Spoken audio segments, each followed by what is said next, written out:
Hello, everybody, and welcome to another episode of the Anxiety RX podcast. I am your host, Dr. Russell Kennedy, as you probably know, a physician and neuroscientist who suffered from crippling anxiety for so many years. And I'm delighted to have Dr. Judith Joseph with me today. And she has a new book coming out. We're going to talk about that. But I've been watching Judith on Instagram for a long time, so it's just a joy to have you, Judith. Thanks for coming on.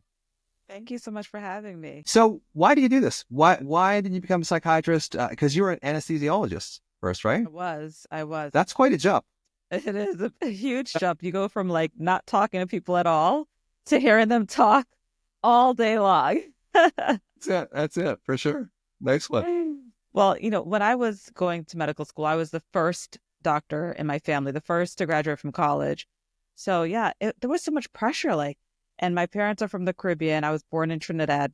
So I remember when I was saying to them, I'm not happy, anesthesiology doesn't fulfill me. They were like, so you're going to go work with crazy people instead? What's wrong with you? Right?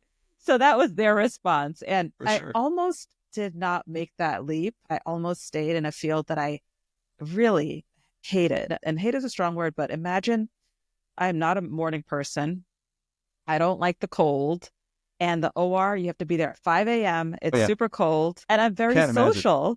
Yeah. So I thought, I'm going to be in this operating room with surgeons and we're all going to be joking. It's going to be just like a medical drama. It's the opposite.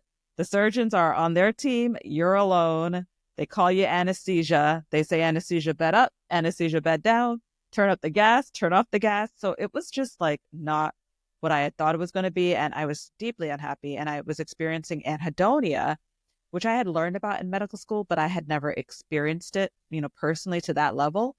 And I just felt numb, blah, meh, and I thought, I worked all my life for this? I can't. So I was fortunate to leave anesthesiology, and there was a spot open at Columbia where I was training in psychiatry, and there were 10 people applying for it.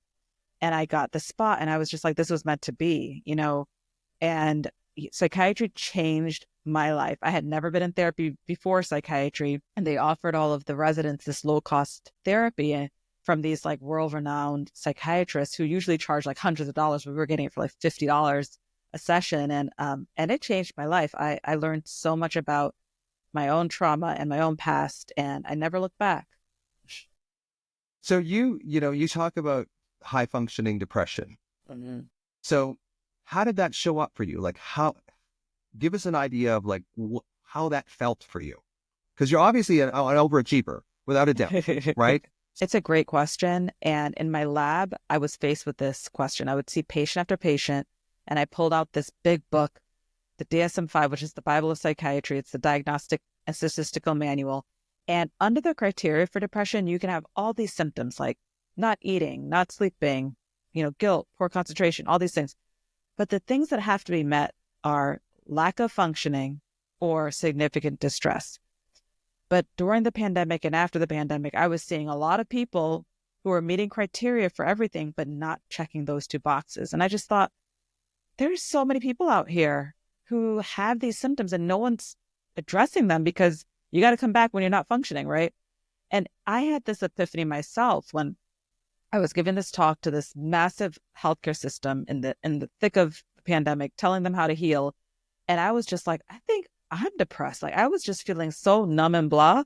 And I'm hearing all these questions, and they're just these really scary questions from people who are freaking out. And I'm just numb. And I'm like, what's happening to me? So I'm a psychiatrist. I didn't even know I was experiencing depression. So I thought, if I feel this way, how many people are feeling this way? I tested the waters, put out a social media video on it. And I thought, no one's going to respond to this. And it was the opposite. To date, that video has gotten over 20 million views. So people around the world are experiencing this, but we're not helping them because we're waiting for them to be broken. We're waiting for them to stop functioning in order to do something about it. And we have it wrong. We have to prevent them from getting to that point of despair, because some of them will become so hopeless that they don't want to live anymore. Yeah. So what helped you? Really slowing down and not just saying it, legit slowing down. I run a lab.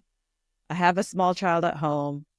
I have multiple businesses and all these accolades, but I had to slow down. And for someone who's high functioning, whose whole identity is wrapped up in their whole sense of purpose and worth is wrapped in what they do, their identity, and they feel empty when they slow down. They feel restless just sitting in that and experiencing that, because we busy ourselves to distract from the pain.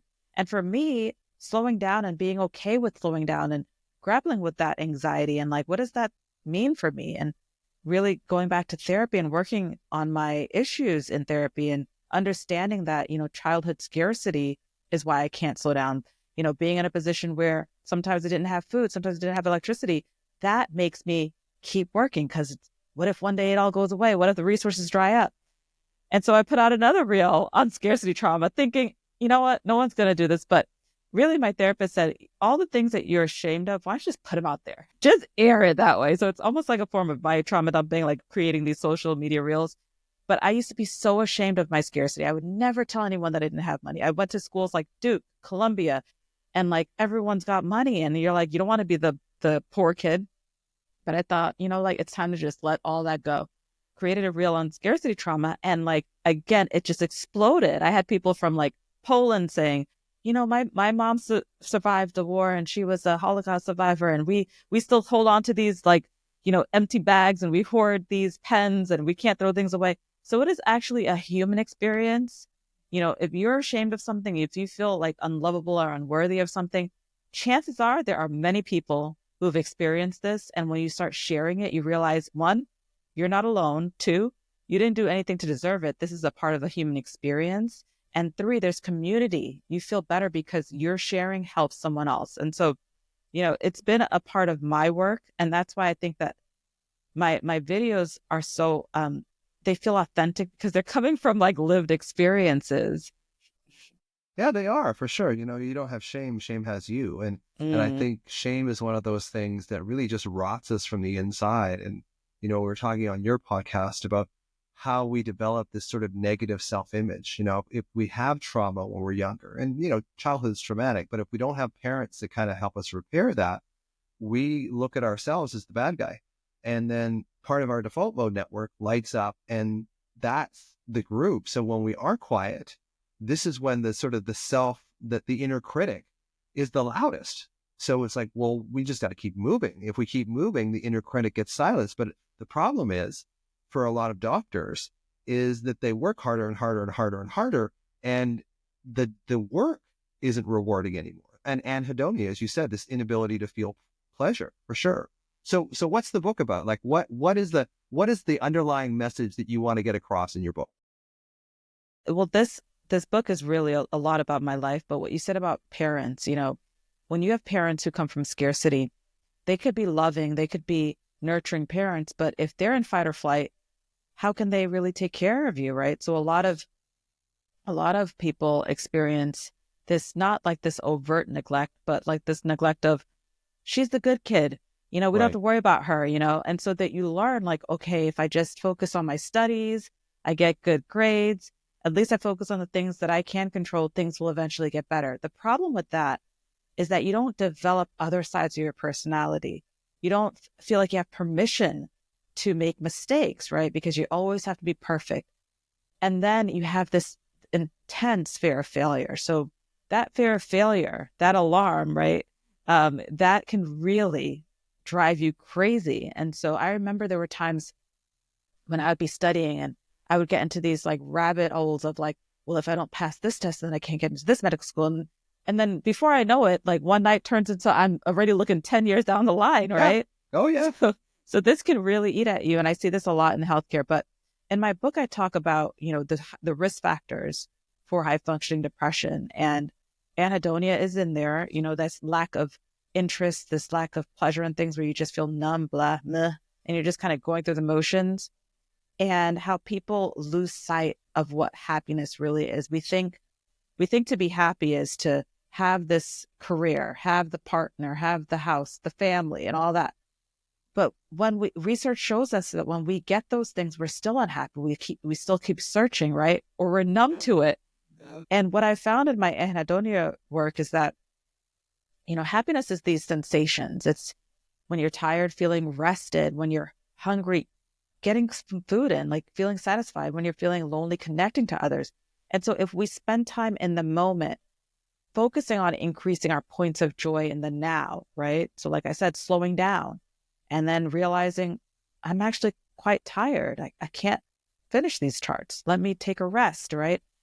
That is happiness. It's not fancy. You don't have to spend a lot of money for it, but we don't slow down enough to experience what it is to be a human being and not a human doing, right? So I found that anhedonia is a risk factor. Trauma, which we talk about at great length, is definitely a risk factor because we busy ourselves from feeling the pain, from processing our trauma by doing so much and not slowing down. And many of us have unresolved trauma. And as someone who studies PTSD and does CAPS-5s all day long, I developed my own trauma scale and inventory in the book because, I treat children and adults, and I can tell you, yes, largely your brain fully forms by the time you're 25, but there's something called neuroplasticity where there are changes that are happening beyond the age of 25. So, for example, if you, let's say, had a great childhood, but maybe as a young adult, you met someone who was very abusive and who was toxic, right? Well, that shapes the way that you see yourself in the world and the way that you interact with others and the way that you view others in the world. So that is a trauma that can have an impact on you. So you may, busy yourself at work and drown yourself in your papers and in your studies or in, your reports to avoid dealing with that trauma. So I don't want people to just think of the childhood. I think be aware of how these painful experiences impact you even as an adult. So I talk about all types of adult traumas like bankruptcy, toxic boyfriends, being excluded because of your racial identity, your cultural background, your sexual identity, and so forth. And then the other thing that I talk about is something called Masochism, which was largely removed from the DSM-5. In my psychiatry training, we were told, we don't diagnose people with masochistic personality anymore because it's controversial. But yet, what's really funny is that behind closed doors, psychiatrists still use the term. So I think that's a double standard. So a masochist is someone who bends over backwards, has people-pleasing tendencies, and self-sacrifice and self-sabotage their own happiness in order to make others happy. So they may be doing things like, picking up the other parents' kids and, driving across town to do a favor when it's actually harming their own family life, right? Because they feel like they have to bend over backwards. That's become their identity. So masochistic people, which I call people pleasing, because if you use the term masochism on social media, you'll get dinged for sexual masochism. But for sure, the people pleasing is definitely a risk factor for high functioning depression. Think of doctors who work long hours, who are in surgeries, they're holding their bladders, they don't even pee the whole surgery. Right. Yeah. And then, some of them, they must have kidney damage from that, but, seriously, and then, not eating, not sleeping. Doctors are extremely masochistic, and there are other fields that are very masochistic. And, so knowing that these are the risk factors allows you to focus on which one you want to, focus on. Do you want to start processing your trauma? Do you want to work on your anhedonia? Do you want to work on the people pleasing, right? Because all of these things make you higher at risk for high functioning depression. And it's kind of acts as a magnet too. Like we were talking about in your podcast about people, we're supposed to have like these good diets and exercise. And if you have this negative self-image, you're not going to want to, eat proper. I mean, consciously you will want to do that, but unconsciously where we're driven, basically 95% of our drives are unconscious. If you don't have that great of a ideal of yourself, you're not going to do these things, or you're going to do the over exercise or over, you're just going to go way beyond just because you feel like it might help you. Right. So I think it's one of those things where your own self-image is just so critical, and it's so important as parents to be able to see that, I have this acronym I call SHOULD. Like, this is what you should have got when you were younger. You should have been seen, you should have been heard, you should have been open to, you should have been understood, you should have been loved, and you should have been defended. And that's sort of the thing that you can give yourself now. And if you're unwilling to do that, as we talked about in your podcast, then you're kind of a candidate for medication, because if you can't do that for yourself, if you don't have that sort of self-preservation instinct where you can't stop people pleasing, sometimes we have to, use medication. And then people start seeing when they're on medication, oh, this is what I was like. And you start seeing the other side so that you can see yourself so you can change it. But if you can't see yourself, you can't change it. And also know that that is a symptom of trauma. When you look at the diagnostic criteria for PTSD, the feeling of low self-worth, the feeling guilty, the internalizing the shame and blame. When you know that that is a symptom of your trauma, then it kind of takes the burden off of you. You're not like, there's something wrong with me. Instead, you use language like something happened to me, right? Instead of, I'm broken. Well, something broke me. And that shift is so important because when you realize that, you start to engage in these acts of self-love that go a long way. You mentioned like over-exercising. My high-functioning AF patients, man, if I put them on a regimen, it's like they go overboard. And it's like, I didn't say to eat every single piece of kale, right? Like, Right. I didn't say to spend 2 hours in the gym when you haven't touched the gym for 2 weeks, right? Like, but this is another way of self-sabotaging. This is also masochistic, right? Like when I used to go to my therapist, I would hold all these bags and he'd just look at me. I had one of those very like old-fashioned Upper East Side therapists, and he'd be like, "You carry 2 bags to session. Like, what is that about?" Well, because I have to like make sure I have this bag and this. Why don't you leave one at work? Well, because like, but if I need it at home, how often do you open that second bag at home? And it's like, oh my gosh, this is masochistic, right? Like, So when you start understanding these patterns, then you can slowly, start changing these behaviors. But if you don't understand them, if you think it's all you, there's something wrong with you versus something happened to me, and this is why my behaviors look like this, it's really changing your narrative. And in a part of my book, I give instructions as to how to change your narrative so that you start viewing yourself as an innocent child again versus someone who has done things wrong in life and this is what I deserve. No, something happened to me, and let me be kinder to myself so that I could start loving myself again. A lot of people say, well, you have to love yourself. And if you haven't done that, it's like what you said, is going to the gym, going hard for 2 hours if you haven't been there for 2 weeks. It is one of these things that people think, well, I don't know if I can ever love myself. Like, yes, you can, but it's not that we don't love ourselves. It's just that we put so many blocks in there, so many doorstops in there. And a lot of, I think what therapy does is it helps you sort of pull out those doorstops, because we have to do it slowly. You can't all of a sudden just completely love yourself, because that, I think, would create a trauma response in you as well. I think it has to be done in this sort of titrated way that your ego will allow, because your ego will only allow, if you're masochistic, so much positive affirmation of yourself. And just doing that in this sort of time-tested, titrated way, which is often boring. But like you said, I think many times we do things that we think are actually helping us when they're actually dragging us to the bottom of the ocean, right? These coping strategies that we developed as children, we're still riding them till the wheels come off. Mm-hmm. We absolutely are. We're just not aware of it. We're so unkind to that person. And I there's an exercise in my book that I encourage people to write that letter to your child, your inner child, to talk to that person the way that you want it to be spoken to, to even give yourself a hug, because when you touch your arms, when you give yourself that hug, you're releasing love hormones, and you're telling yourself you're okay, you're loved, you're worthy. And yeah, it sounds super, granola, but it works. It's science-based. When people aren't touched, and I used to work in nursing homes with dementia patients, when they're not touched, they die. When orphans aren't touched, they don't develop. They don't develop appropriately. So we need that touch. We need that connection. If we didn't, we wouldn't be born with other humans, right? And so that old trope of like, if you can't do it on your own, if you can't, love yourself the way you are and like live by yourself, then you're not strong. It's total BS. It's not based on any science. And we know that we need each other. And that's why choosing the right people to be in your life is so important, because the people in your life are the number one predictor of your longevity, your happiness, your health. And so, if you're around people who are not supporting you, who are toxic, who are draining your life force, it's harder to love yourself. It's really harder to love that inner child again. So that's also a factor.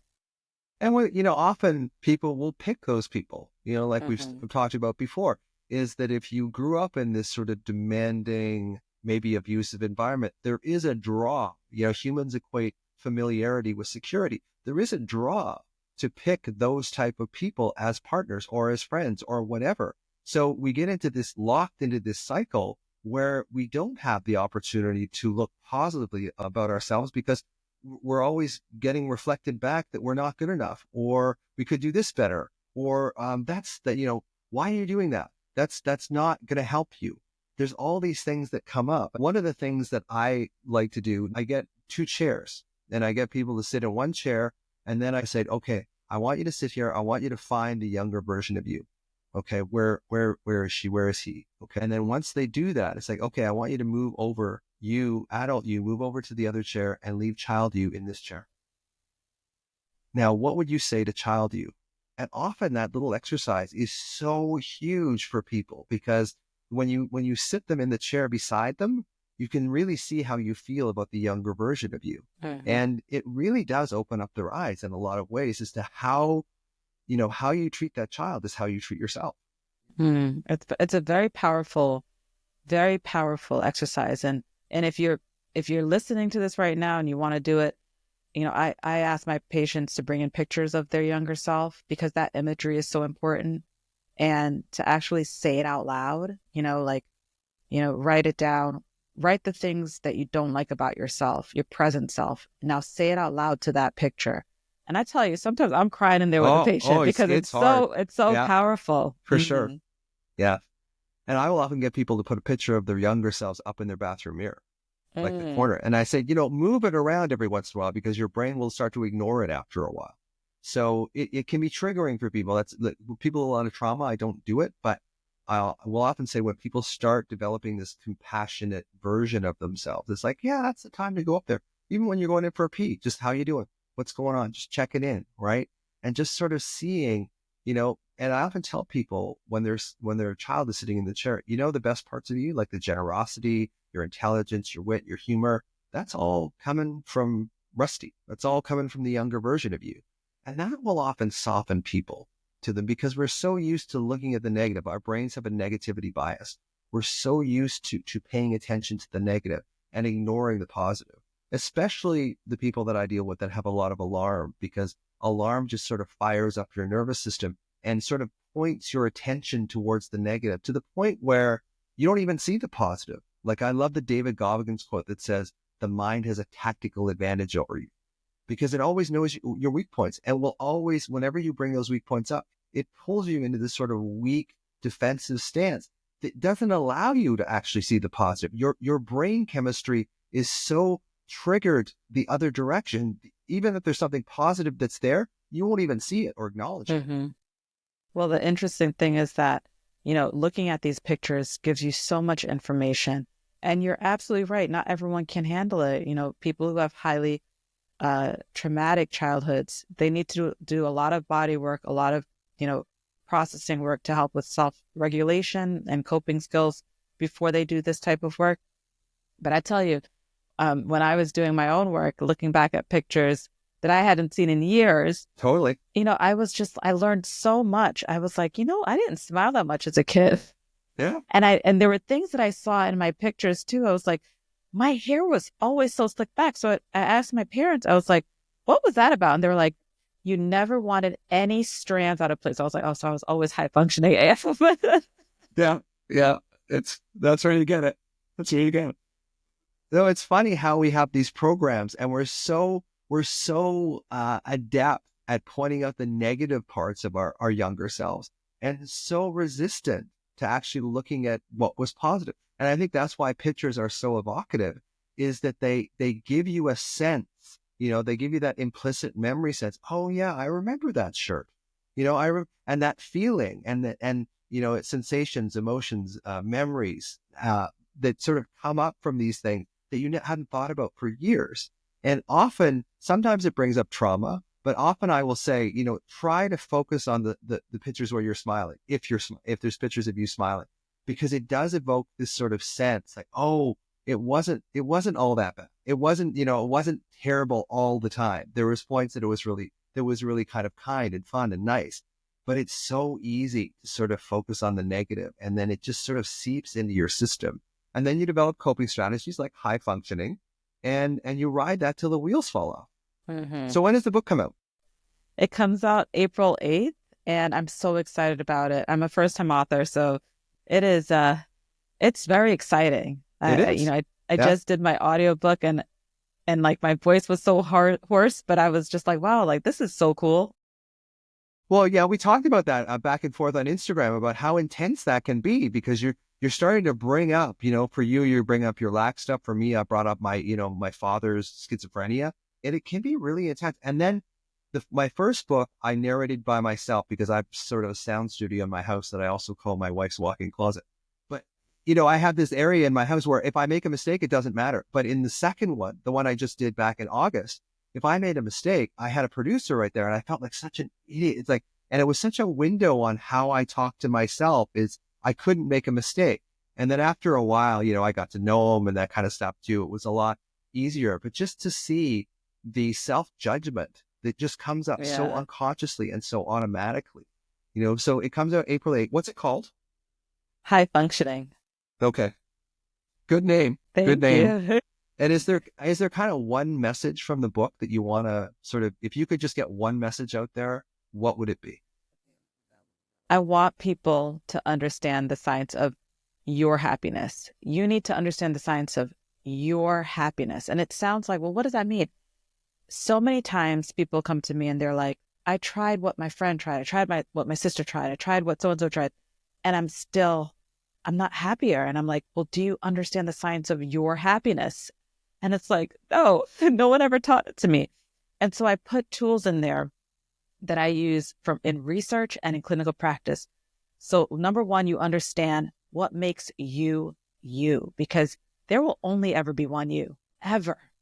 And that is so powerful. That gives me chills every time I think about that. Like, you are here for a reason and you're unique. So like, understand the science of your happiness. And then when you understand it, you can hold on to your joy, you can reclaim it, and you can continue working towards that. But if you don't understand the science of your happiness, you're just like, it's the blind leading the blind. You're just walking around trying tools that you have no idea if they even apply to you. And so I put things in there that I use in my clinical practice and my research in an effort to democratize mental health, because in many parts of America, there's only one psychiatrist for 30,000 patients. And I can barely hold on to 30 patients and be like, who's who, so think about that. This information is not available to everyone. So I wanted to make it accessible and available so that people could really begin to understand the science of your own happiness. Thanks so much for being here, Judith. I'm sure my audience will just love this. And the book comes out April the 8th. It's called High Functioning. And thank you so much, Judith, for being here. Thank you for having me. It was a pleasure.